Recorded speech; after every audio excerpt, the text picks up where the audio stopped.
You're eavesdropping on the green room. Bumper running, starting a brand new week. It's about 9 o'clock here on the East Coast, and we have Doug Carter standing by in our green room, and we're running our bumper. We're streaming, recording, and all that. Got the chat room standing by.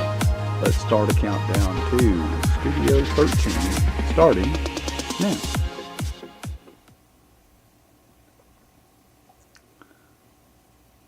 Well, good evening. Welcome. This is PJNet.TV. I'm your host, Coach Prasick. It's Monday night, about 9 o'clock on the East Coast. If that's what time it is where you're watching it live. If that's not what time it is, you're watching it recorded. But either way, you are going to be blessed because it's been a while since we've had a good friend and team player, family member here at PJNet.TV. Doug Carter is joining us from his study in the Carolinas. I always just say the Carolinas because I don't know if you're in North Carolina or South Carolina, but either way. Is there a difference? Yeah, I'm close enough. Is there a difference? I mean, does it matter? Where I live. Yeah. Where I live. Okay. It's about the same. Well, Doug, it has been some time since we've chatted. And by the way, folks, let me take care of a couple of announcements before we get started, and we can follow up on that later. Sorry to butt in on your time, Doug. But the good news is we have more time because Casper is ill. He is not feeling well, and he will not be appearing at the bottom of the hour. So that will take any time constraints off that we might have encountered. So we hope Casper is going to recover fine. We'll see him next week. The other thing is, after some consideration, it wasn't a hard decision because the numbers they just weren't there, and too many people that wanted to come could not come.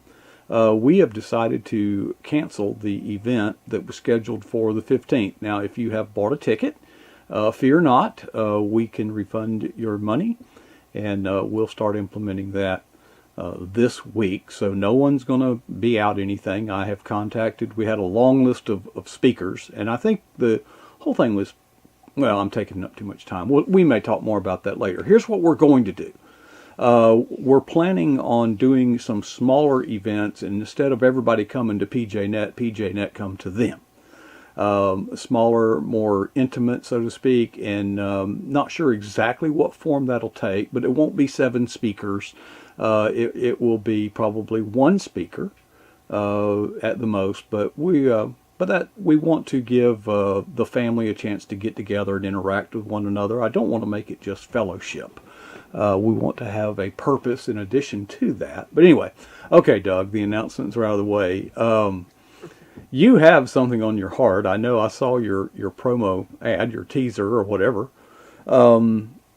It's a time of year when everybody's thinking, and we get thinking and we want everything to happen, but you're finding that patience needs to be on our mind as well as our goals. Absolutely. So I keep hearing about what is my word for the year? What is my word Yeah. for the year? Yeah. And I thought, I don't really do this. And I've had it happen a couple of times. I'll have a deep impression upon me. And so I'm missing out. And I said, you know what? God, why don't you give me one? Yeah. It seems to be working for everybody else. Bring that And mic up just a little bit, Doug. We're a little soft. okay, so I said, Bring God, it give on me. up. Just max it out. Just, How about that? there you go. That's better. All right. So I asked God to give me a word, and it was really simple. January 2nd, I wrote 2 words in my journal, and it was trust God. And I said, okay, yeah, this is what we've been doing since 2000. And, Keep trusting God. keep trusting God. Did I not get that message? But yeah, I've been working on this book for a really long time, and it just wasn't ready. And I kept setting deadlines for myself, and a lot of that was peer pressure. It was just, okay, why am I going to these conferences and I'm never delivering? Mhm. And but then I started, just stepping back and listening to what God was saying to David. You see the shepherd little guy in my logo, and that's really something that's important to me. In day 2 of my journal, I wrote some of the promises that God has given me. And one of those is the idea of the shepherd. You know, I can summarize my entire life in one word, and that's the Greek word poimen for shepherd. And I went back to study the life of David and learn about his shepherding. And what really struck me this time, different from the other times I really looked into him, is that in the Psalms, he was the sheep looking towards his shepherd. Psalm 23, Psalm 23. And I did a deep dive into that. And and then I started reflecting on my time as a shepherd, as a flock supervisor, my time as a golf course superintendent, and the diligence that I had to show to the crops that I was managing and the flocks that was managing, and how they had, or the chickens had to depend upon me, or for the farmers that were growing them, but not, it was ultimately I had to go in and check behind them. But the lessons that I learned, the Abba Father relationship, the absolute complete dependence, the watchfulness that you never really got a great night's sleep. And by that, what I mean is there was always a pager back in those days, or the telephone was always ready to be called. You never got away from it. I was on Christmas vacation one year, got a phone call. The greens are burning up. I was in North Carolina. I had to go back to Florida, cut my vacation short, and just the wind. It was just too windy one day. And that's what a shepherd does, is you have to be diligent. You have to take care of your business. And that's what David was referring to. God takes care of his business. God takes care of his flock. He doesn't sleep. And when we're waiting, we're learning. It's a trial, it's a test. God is in it, just like a shepherd would be in it, to raise a good flock. You want to raise a healthy flock. Now, everybody talks bad about the people that don't take care of their animals. You know, the skinny, scrawny animals that don't get fed well, or they're left out in the cold. Um, those kind of people have a bad reputation. And God's not that kind of shepherd. God takes care of our needs. And that, I think, is what God is showing me at this point. This is a test, it's a trial, and He's showing me about the wandering sheep, the wandering shepherd, or the wandering sheep, and how they'll just, out of curiosity, wander off, and they'll start feeding on things that don't bring them nutrition. They'll get themselves into trouble, and they don't know any better. But we're like that too. I'm like that. I find myself getting into trouble, wandering off, and then the shepherd calls us back. Now, how quickly do we go back? And what's phenomenal about David is, out of all the trials that he went through, he learned to quickly repent and go back to God. And then you look at what I'm studying, what I'm really writing about, and our cultural chaos. And that's our culture. We have done that. We've strayed and gotten ourselves into some really dangerous places. And the only way back is obedience and repentance. Repentance and obedience to our shepherd. He's got an order. He's the Logos, that is the order. He's got a way for us to do things. He's the great shepherd. And if we'll just listen to him and obey him, and he'll let us, he'll let us wonder if that's what we want to do. But sometimes, to protect the flock, to protect the rest of us, the shepherd will go and break a leg of another sheep. You've seen that. He'll take a lamb, break his leg, and then the one that's wounded and gets closest to the shepherd while it's healing, that sheep never forgets the shepherd, never forgets what's been done for it. And I think about that in my own life, and how God has broken me and brought me back into him so closely. And I want other people to see that. I want our nation to see that. Just like any other Christian, I guess. But I think that's where we are. I think our shepherd is calling us, and he's trying to bring us back together. So, I mean, you and I were talking about that earlier tonight. We were talking about how can we reach out to people? How can we do this? And and I think you had some really good ideas, Coach. If you want to jump into that. Well, and I appreciate you mustering up tonight, because it's normally this time of the month. We're pretty solidly booked, but we've had some changing circumstances and illnesses, and you name it. So I appreciate you, making time on probably pretty short notice. Barbara takes care of a lot of our booking today, and there's been a lot of personal development, a lot of teamwork, a lot of I remember when Barbara would, if she was thinking about inviting somebody, she would call me and say, "Well, how do I ask them?" And she was really, where today she's very autonomous.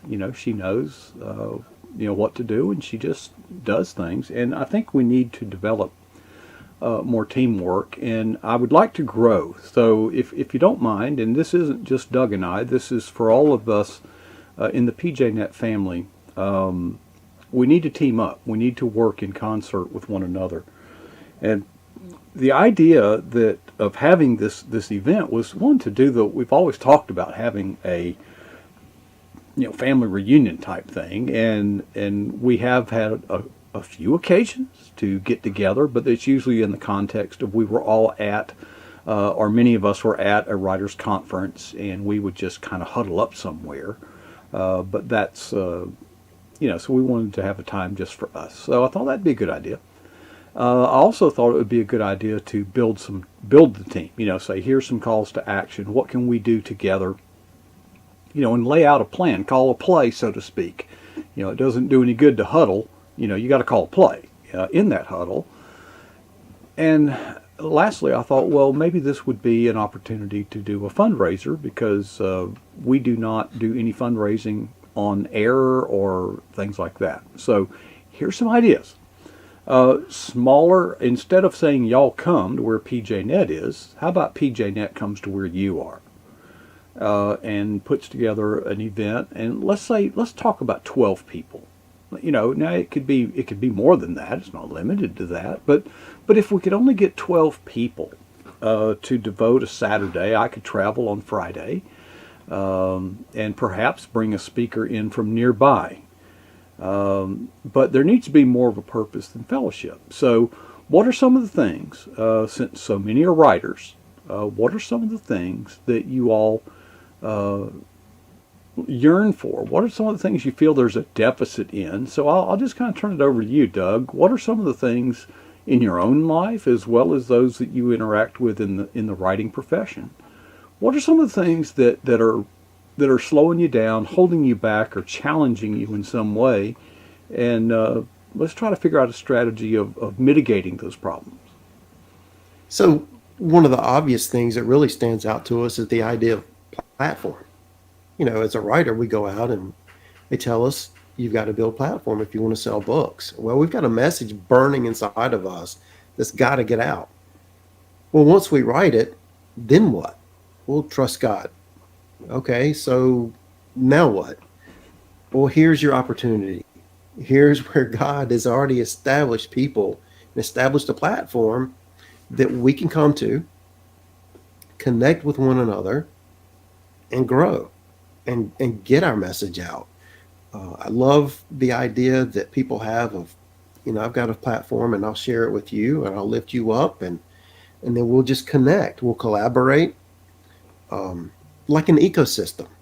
When I think of PJNet, I think of an ecosystem. I've met so many wonderful people throughout a wide perspective or a wide scope of the writing industry, publishers, editors, you name it, and lots of other writers, but marketers, illustrators, and it doesn't stop there. PJNet's not just about the writing world. You think about all the other aspects of ministry that can come together, and people still have their own function. We just need to connect with one another. And I think this is something that I've noticed with the conferences that I go to. You listen to a lot of the speakers, and it's easy for us to jump in and be part of their platform, be a number on their platform. But what's missing is the connection. And I think that is where PJNet is different, because when you're talking about going out to the people, you're intentionally connecting with everybody. And I think, with the churches, I love churches, but you got the walls and you're limited by the brick and mortar. Now a lot of churches are starting to go online, but I think when you're actually going to the people and physically going to the people and intentionally connecting with them, the platform is going to grow. And you and I were talking about connecting platforms or joining with other platforms. You want to share some of that? Well, here's I think you're onto something because here I share your view in that each of us are individually striving to build our own platforms, and that there's nothing wrong with that. That's what what we're supposed to do, is it not? But here's the problem, or here's my criticism. Hey, everybody come promote me. And then, of course, every one of them is saying the same thing. I want to give a shout out to J.D. Winninger. He's one of the few that is, so intentional, and he's not the only, but so intentional about promoting others. He does this. But what if we had a you would call it an ecosystem, but it's an intentional ecosystem, as opposed to, they're going to join my face group, so I'm going to do the obligatory thing and join theirs. It's and it rests on the pinnacle. It's this top-heavy social media balanced on this little ball at the bottom, and I think that's a very tenuous idea. Now, I'm going to suggest a challenge. Everybody who's been to a writers' conference has been challenged to do a blog or do a podcast. And I'm going to challenge you to do that too, but let's put a different twist on it. What if I told you that if you will take the bold step of doing a podcast once per month, that you would never have to worry about booking who to be on your broadcast, on your podcast?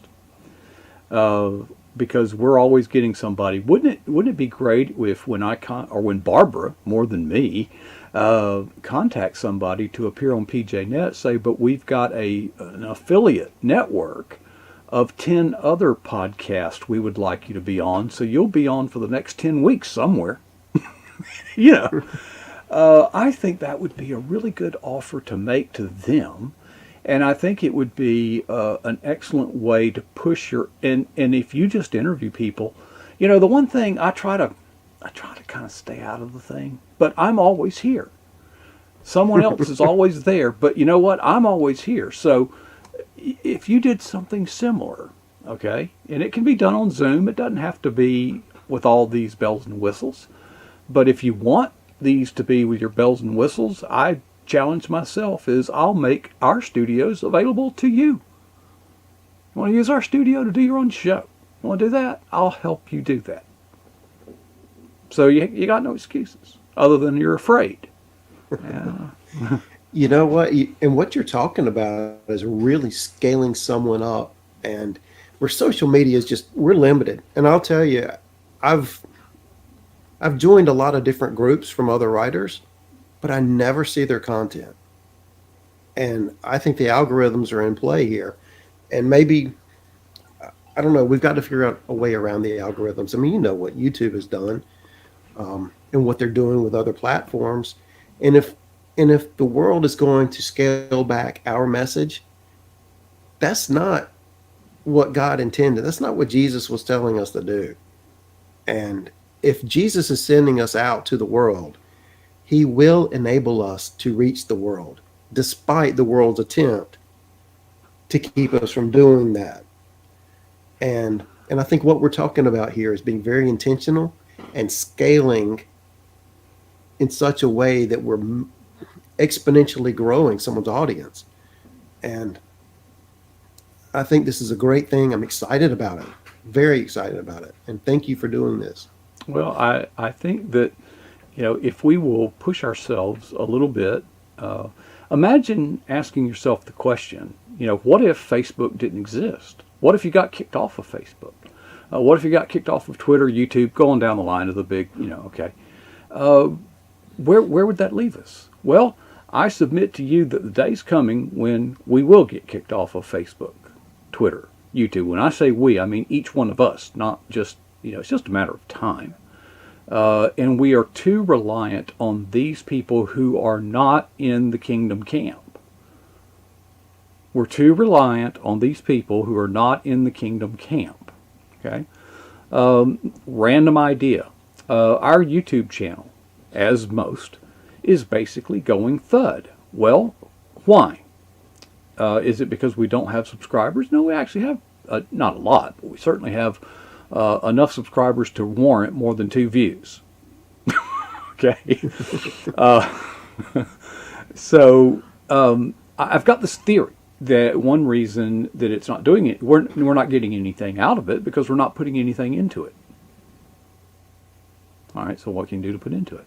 Well, when the description of the video reads exactly the same, no matter what day and who it is, that's not helping get noticed at all. And I've brought it up before, I'll bring it up again. I want to just kind of put some challenges out there. If there's somebody out there that wants to step up, we could make a small stipend available for someone to manage the description on our YouTube channel. In other words, after the program, go in and write a real description. Okay? A real description. And I'll make the tools available to you. It would be very easy for me to make it possible for you to sign in and write the description without having the need to know my username and password. Okay? That's just one little thing. Do I know it will work? No, I don't. But I'd like to try it. And I'm not gifted as a writer. I don't have time to do it. But what if we poked it with a stick and it moved? What if it moved? It's amazing. So if it, actually moved, well, YouTube advertising, by the way, is very, very cheap. I mean, you're talking a penny a play for an ad. That's pretty cheap. Facebook advertising is doing pretty well. We've got, in case you hadn't noticed, remember the days, Doug, when we used to do highlight videos. We had 2 guests. We'd have 2 highlight videos the next day. I'd be up until 2 and 3 in the morning producing those. And We'd wake up and you'd still be working on them. yeah, it got to be a bit much. So I just finally just said, well, here, let me just take a break and rethink it. So today, here's the way it works today. When we have a new guest on the program, I follow up with an email. Okay. In that email, I say, if you would like a highlights video, here's an example of one. If you'd like me to do that, I'll do it if you will send a minimum of $25. So I don't actually get the $25, but I want to see, do they want to invest in it? And whatever amount they send me, I will spend 100% of that on boosting it on Facebook. So, videos that would get 10 views live during the program get north of 1,000 views because they've been boosted by about 25 or 50 bucks. And I think that helps build the platform. What if we had, and I say do a podcast, I'm literally making available to you. You can literally use our studios and you can do it from home. Okay. Do you remember when Sherry Lynn did the little birthday thing on my birthday? I do. We switched places. Remember that? Yeah. Okay. Well, folks, what that means is you can be the host, you can be here, and your guest can be up there. And we can, yeah. And then you've got all the different studios, like the background. And I can crank them out like sausages, my man. If you. And you can do the video that's playing over on the left side of the screen. Yeah, there's so much we can do. Let's put. Yeah. I'm not a writer, but yeah, I do videos and I enjoy doing them. It's. I'd rather do videos than eat when I'm hungry, which is often. But I'm just, if you're willing to invest in yourself. Now you may be saying, well, what's this going to cost me? Well, can we start with free? Can we start with free? I'll just do that to help your ministry. But I want an investment. I know the investment I have made. I know the investment that I would make in going forward in that way. But what if we had an episode at 8:30? What if we had four? We're always on four, Monday through Friday. What if we had an 8:30 program that wasn't Coach? It was somebody else. Okay, to do that, we would need four. Four people. Is that too high a rung? I mean, to do four people out there that want to share in building their own platform, perhaps? Or maybe you've got a different way you want to do it. Well, tell me what that different way is. I want to help. I love the ideas floating around. That's Do you realize that there have been, I've said there's been over 200 different people on that screen? Well, do you think we have a mailing list? No. No. And I don't like getting, I try not to subscribe to too many things. I think we all get too much email, don't we? But what if we had a mailing list and worked and cultivated that to get it in the hands of more people?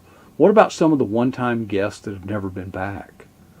What about all the people that you all know? Barbara is doing a wonderful job. Thank God. Thank God. But yes. And Ben, by the way, he's pretty good. He's a pretty good hound dog. He gets a few. But it's not limited to Barbara, and it's not limited to Ben. Folks, I love first-time guests. And that's a chance. It's also a chance to build the team. So just kicking some ideas around tonight, folks. If anything out there has struck a nerve, I'd sure love to hear from you. Or maybe you have an idea. Okay, well, let's hear it, because I think it's time to unshackle ourselves. There's some things that there's a headwind we're running against anyway. You mentioned that, Doug. The algorithms, the management of Facebook, Twitter, YouTube, and so forth. They're not kingdom-minded organizations. Let's just say that. actually, Coach, I think we need to look at it and be realistic about where they're going to take this, and take the blinders off and see it for what it is. They are actively coming against a biblical worldview, and their goal is to create a humanist world, and this is not some kind of a don't take this lightly. This is the goal from the United Nations and the people running the United Nations from different parts of the world. They want one ethic to hold the world together. You're literally talking about rebuilding Babel when you're talking about globalizing the world. And when you've got a kingdom, how do you hold a kingdom together? You've got to have shared norms, shared ethics. And the ethic is going to be humanism, and humanism rejects God. And how are they going to enforce that is the big question. And here's what people really need to understand, that they are creating this metaverse, this semi-virtual world or semi-reality, and your behaviors are going to be picked up on by sensors from every different direction in the metaverse. And this is only a couple of years away. And they will track everything you do. And you think about the accuser, Satan as the accuser. Well, imagine your sensors accusing you of everything. Mm-hmm. And then from artificial intelligence, sometimes they don't get it right. And then you've got the accuser accusing you of things that you never did. But what's happening is this data that they're collecting are going to be going into algorithms and into smart contracts. Now, a smart contract is going to look at the data, and it's going to put you in a category. If this, then that. If this, then that. All right, that's how an algorithm works. And if you show too many tendencies towards being a Christian Mm-hmm. and not enough being a humanist, then you will be red flagged. Your insurance might go up. Your social credit. All right, this is your social credit score will put you in a different class of citizen. And so it's going to cost you more to do things, to participate in society. Um, we really need to be aware of what's going on and where they're taking this. And as a Christian writer, you need to start thinking ahead and thinking about, well, how am I going to get my message out? What, how am I going to have a platform if these algorithms are going to be programmed against me? I mean, you see what they're doing now, and you see the tendency of where they're wanting to go. And now that you know that there's technology out there that they're actively programming to work against you, Well, let me we talk. really need to, I know AI, artificial intelligence, is a topic yeah, that you're keenly interested in. So I wanted to kind of go over the evolution of AI and what it is, what it isn't, and what it can be. AI started out something as simple as your credit score. Okay, long before the things, creditors knew your behavior on your bill paying behavior. You had good customers, you had bad customers. People, and if you've got a customer who's a slow payer, and I have that same customer, there's a very high probability that they will be a slow payer with me as well. And on the other hand, if you've got a great, good paying customer, and I get that same customer, there's a very high probability that they'll be a good paying customer. People tend to pay their bills on time or they don't. Okay. Now, so the first thing that had to happen, there had to be not only a centralizing of the data, there had to be the network to do it. And until the internet came along, the connectivity, when you realize if you have 3 credit card statements and you don't pay one of them on time, the other 2 might very well go up on your interest rate. Okay, and this is just a glimpse of what artificial intelligence is and can be. All right, here's another one. We just got we got something for Christmas. A Roomba. You know what a Roomba is? the vacuum The cleaner. vacuum cleaner. That's artificial intelligence. Yes. Wow. I am awestruck and amazed at this thing. I mean, so when you say artificial intelligence, we're not talking about some demonic thing. It's a tool. It's a tool, okay? It can be put to use for good or for evil. Well, unfortunately, it seems like the evils of the world are better capitalized, more competent, and more willing to grasp these new things and use them to advance their agenda. But the AI that concerns you, that you just outlined, is, folks, you don't understand just how many ways they have of tracking you. That's Okay, and this isn't all about conspiracy theories and dark webs and things like that, but just the simple fact that you're carrying around your phone. There's a thing called proximity marketing. I've been involved in it. You got Bluetooth turned on your phone, so I know where you're at. If I put enough More, sensors out there, I know where you're at. and think about the extra sensors that they're going to have. The Mm-hmm. sensors in your smartwatch, in Mm-hmm.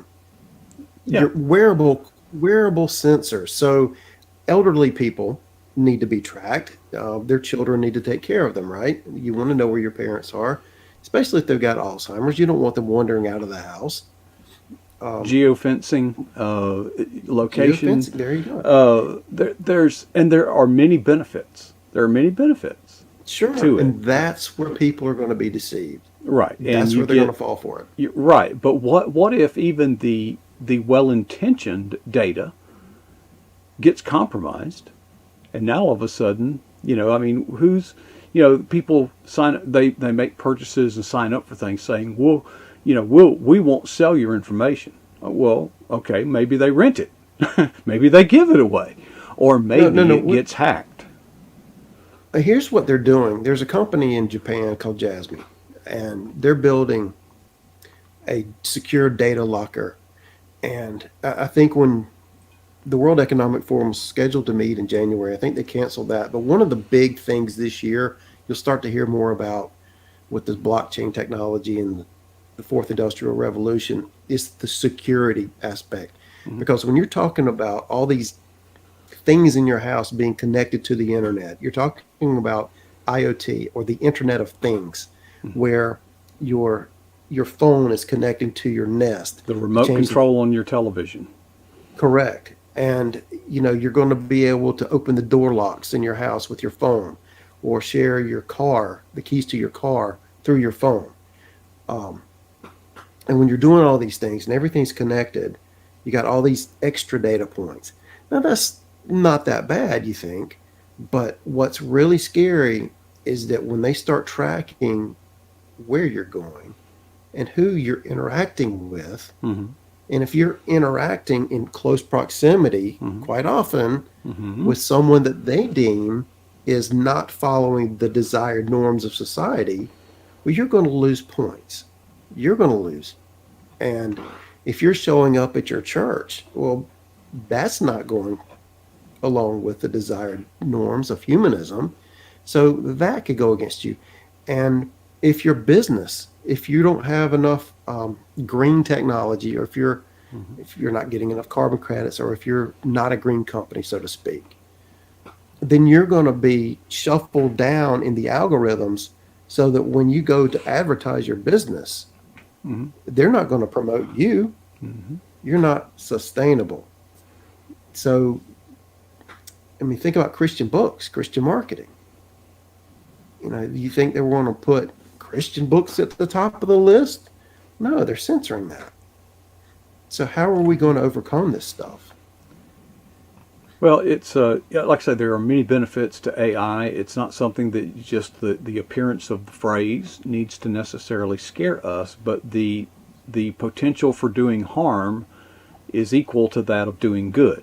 Okay, it's just a matter of who is using the technology. So the question is, are we going to use the That's technology? right. And I think that we are far behind on Yeah. leveraging all the advantages that we have, and I don't know where it'll go, but I'm just telling you that I know that, or I believe that the day will come when PJNet won't be able to be on Facebook.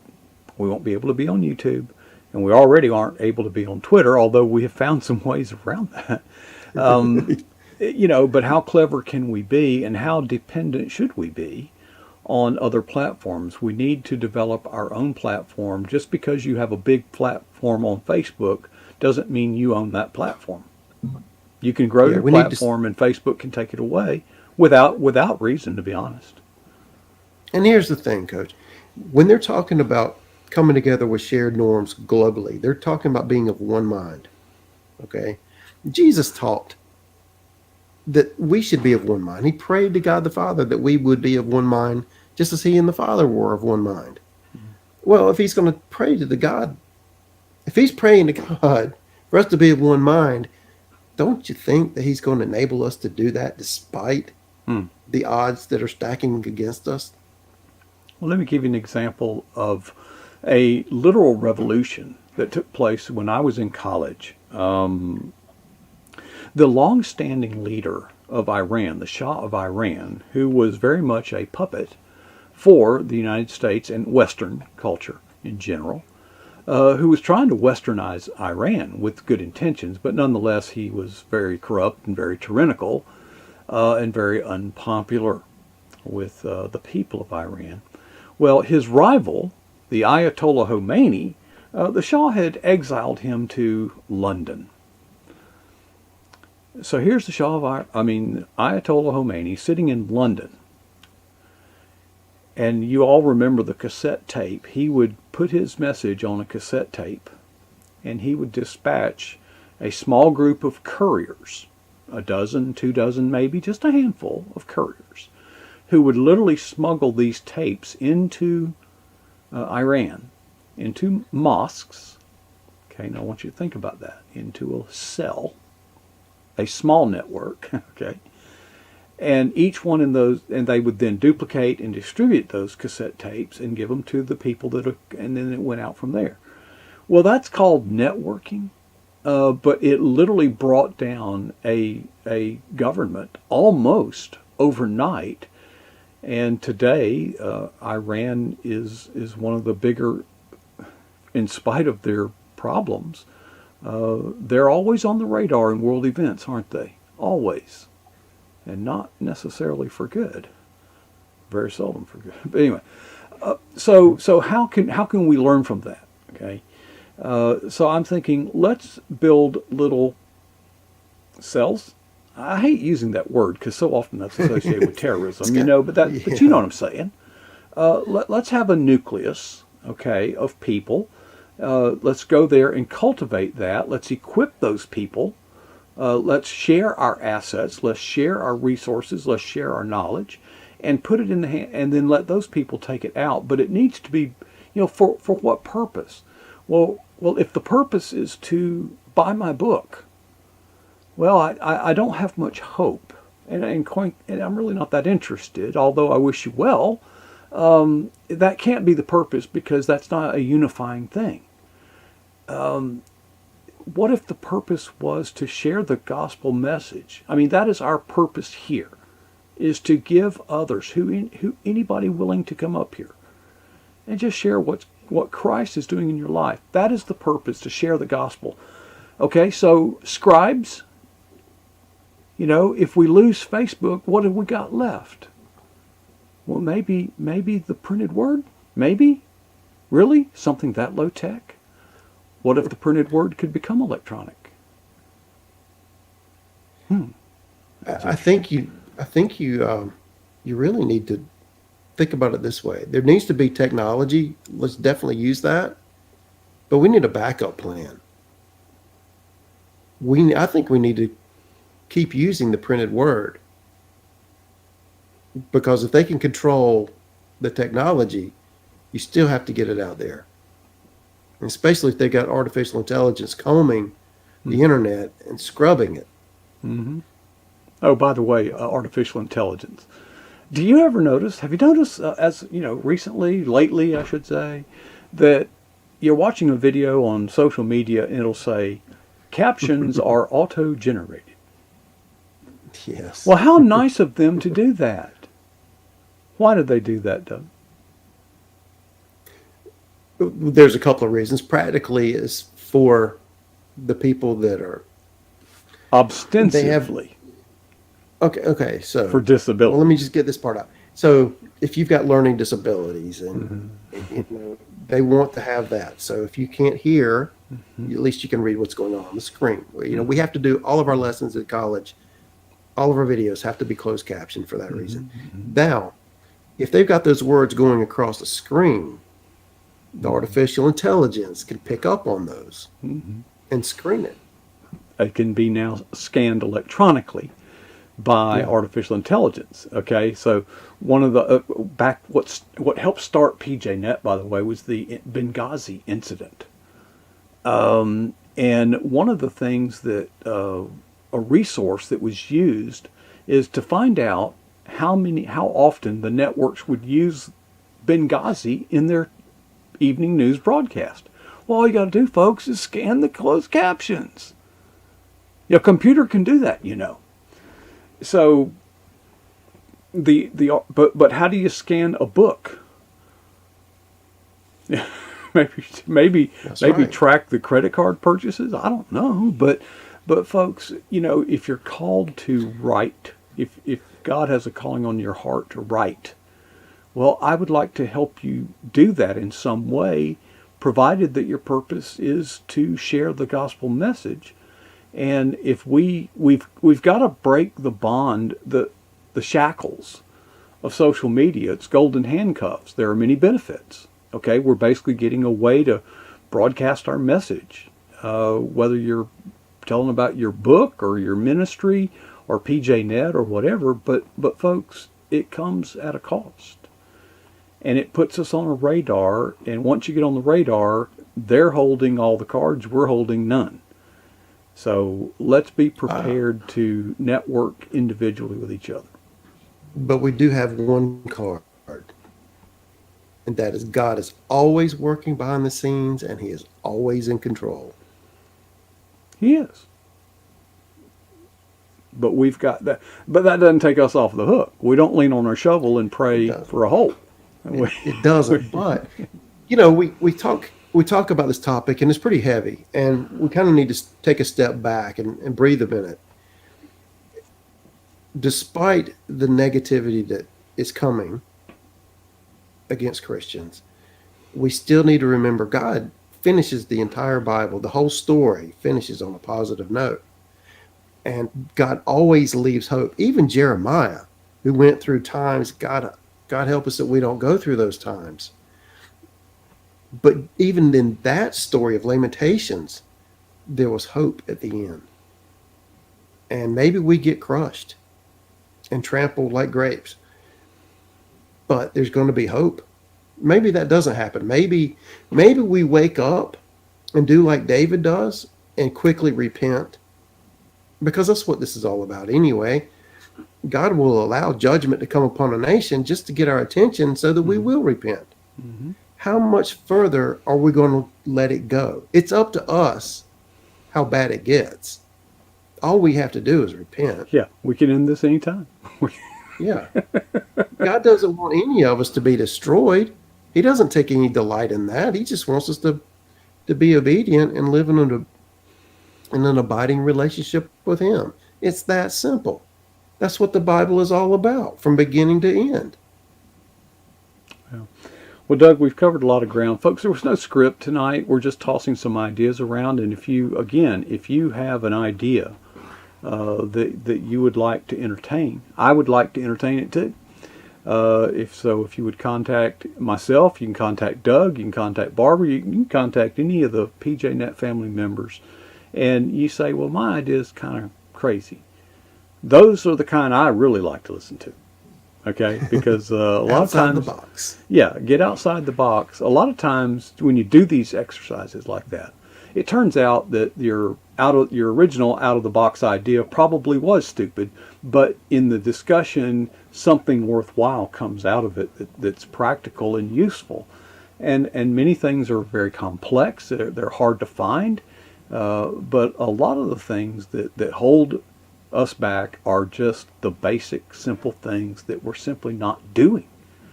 I've mentioned one tonight. Mm-hmm. We don't have a mailing list. We're not even making any effort. Not trying. We're not making any effort on YouTube, and yet we say, "Gosh, it's going thud. How terrible." We're not. Well, no wonder. I mean, if I were working real hard at it and it were going thud, I'd be far more disappointed. But if you don't put anything into it, you're not going to get anything out of it. And you say, well, I just don't have anything, I just can't. I can't do this. I can't make that sacrifice. Well, the measure of love is the measure of sacrifice. Don't tell me you love something and you don't want to sacrifice for it.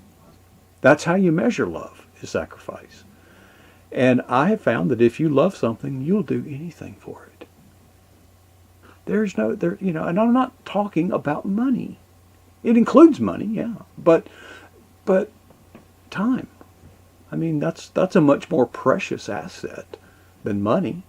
Money can be refunded, I can't refund time.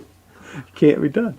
But please, folks, that we have work to do, and it is my desire in my fourth quarter, to finish strong, to build a team that will still be effective after I'll be watching from upstairs. I'll be watching from the balcony. Let's just say it that way. And that's not a prediction or anything, but I can say with certainty I will die. I'm certain of it. I'm just absolutely certain. When? Well, I don't know, and nobody else does either but God. But Doug, you're an important part of the family, and we've been through so many journeys. And I'll never forget that walking video you did. It got 1,400 views or something. It was one of the high water marks. I hope there will be so many more high water marks, not only for you, Doug, but for everybody involved in this ministry, and even those that we don't even know yet. Wouldn't that be great? Well, thank you so much, Coach. It's always a pleasure to be on. Doug, it's been a great night, man. I appreciate you sharing. We've had some good conversations. It's nice to have one that others can listen to now and then. Absolutely. All right, my man. Appreciate you, brother. All right. Take All care. right, man. Yes, sir. Doug Carter, what a great guy. We have so many precious, precious family members that have generated so many precious memories for me. And I hope that this, as we begin this new year, that this will be a year of accepting the challenges. You say, well, I don't know what they are yet. Well, then we need to work on that. Okay? If you are not challenging yourself to move forward, then you're probably not going to stumble forward. You have to intentionally kind of lean that direction, and push. Folks, it's been a great night. I have some work to do tonight, and I can't wait to get started on it. I mean, I can't show you some of the stuff I'm doing yet. Some of the stuff I'm working on is not even going to be available until April the 5th. But I'm just terribly excited about what I do, and I just want to make everybody who wants to be a part of this, I want to make a place for them to have some meaningful position in the team, not just watching the program or just supporting the ministry, but to actively be engaged in how, not so much what can everybody else do for PJNet, what can PJNet do for everybody else? How can we serve? Well, what we need to do is build it. Okay, platform. It's easier to get people on board if there's people already. Dogs don't chase parked cars, folks. Okay. Oh well, it's been fun just kind of rambling. You've been very long suffering. Those of you that are still watching, thank you. Speaking of challenges, as always, here's one that guides me. It's only 2 questions. Here it is. What is the boldest thing you've ever done for Jesus Christ?